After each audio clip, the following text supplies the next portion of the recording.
आमिर लियाकत का अपने बच्चों के नाम आखिरी पैगाम, पढ़ने वालों की आंखों में आंसू। आमिर लियाकत ने मरने से कबल अपने बच्चों दुआ और अहमद के नाम एक पैगाम लिखा था जो कि सोशल मीडिया पर शेयर किया जा रहा है। डॉक्टर आमिर लियाकत के इस दुख भरे पैगाम में उन्होंने अपने बच्चों को न सिर्फ वसीयत की थी बल्कि अपनी जिंदगी में आने वाली मुश्किलात से लड़ने का भी जिक्र किया था।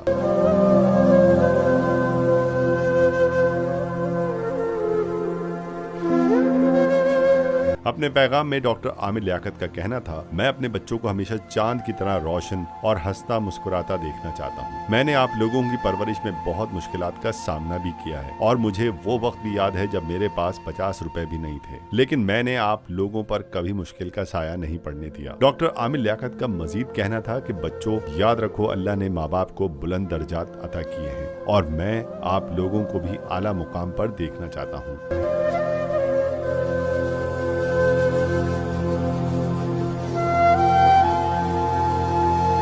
डॉक्टर आमिर लियाकत ने अपने पैगाम में अपने मरने का जिक्र भी किया। उनका कहना था कि मैं चाहता हूं मैं जब मरूं तो लोग ये नहीं कहें कि आमिर लियाकत का जनाजा हो रहा है, बल्कि एक अजीम ग्राफिक डिजाइनर, दुआ और बहुत आला इंजीनियर के वालिद के नाम से मुझे जाना जाए। डॉक्टर आमिर लियाकत की अपनी पहली बीवी से इख्तिलाफात के बावजूद उन्होंने अपने बच्चों को ये भी नसीहत की कि हमेशा अपनी माँ की इज्जत करना, क्योंकि वो न सिर्फ तुम्हारी माँ है बल्कि हमेशा रहेगी।